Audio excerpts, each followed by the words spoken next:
Welcome to Grand Prairie Update. I'm Terry Briggs. And I'm Don Johnson. Here's what's happening in your city. Happy Juneteenth! It's known as the Freedom March Parade, and once again it highlighted Grand Prairie's annual Juneteenth celebration. On June 19, 1865, Union Army General Gordon Granger read the Emancipation Proclamation in Galveston, bringing about the official end of slavery in Texas.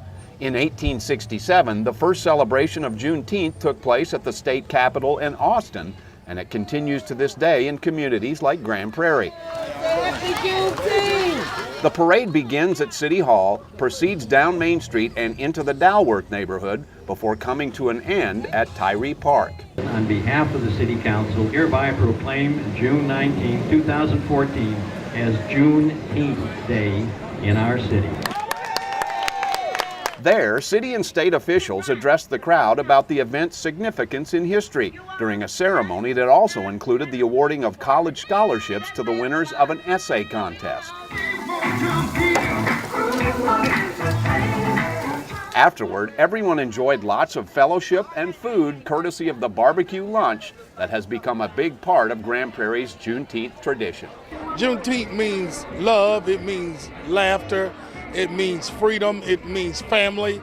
And so if I could just help one child, the scholarships really makes me happy, giving away 2 scholarships every year to some young person to make a better tomorrow in a brighter America. That's what it's all about. Juneteenth is the oldest known celebration for the ending of slavery in the United States. Well, let off a little bit of pressure on that. Grand Prairie's newest art project is a real whopper. The Fish Story is a bronze sculpture that shows a life-size boy and his grandfather, and a fish of exaggerated proportions. Personally, I'm a fisherman, and I've caught a lot of fish in my life and stretched the truth many a time. I'd like them to look up there and, remember the times the grandfathers took them fishing, and they've gone out fishing and they've stretched the truth. Officials say the artwork will add a unique touch to the intersection of State Highway 360 and Lynn Creek Parkway, which is a popular gateway to nearby Joe Pool Lake. The city is trying to have a way for you to tell when you're entering the city. We want you to have a wow, as City Manager Tom Hart says. The Grand Prairie Sports Facilities Development Corporation donated funds to finance the Fish Story as part of the city's ongoing effort to create public art.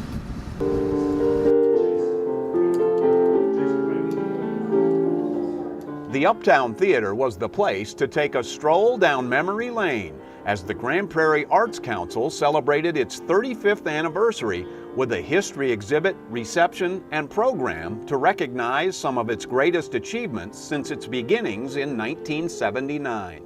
In the lobby is a photography display which shows that the arts are alive and well to anyone. I don't care what your ethnicity is, what your social class is, your age.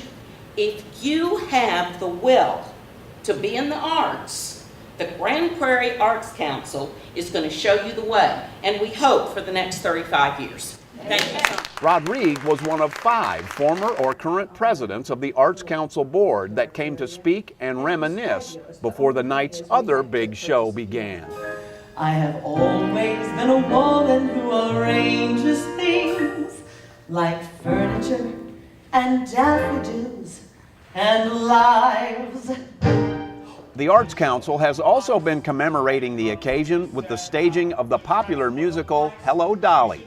2014 marks the 50th anniversary of Dolly's debut on Broadway, making it a natural choice as the Art Council's featured anniversary summer musical. We're gonna find adventure in the evening air.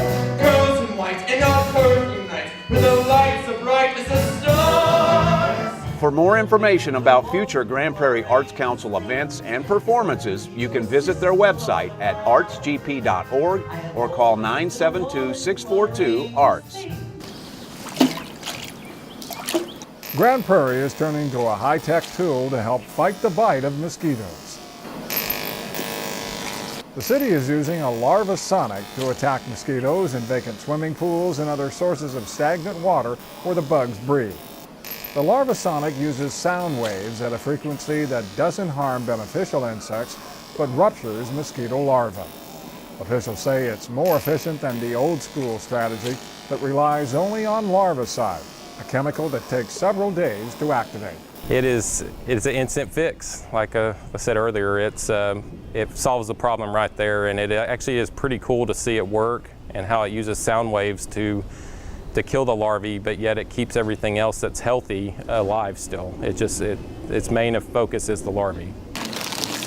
With this new device, the city can follow up the larvasonic with a larvicide treatment to hit mosquitoes with a 1-2 punch. And it's posting signs when vacant pools are treated.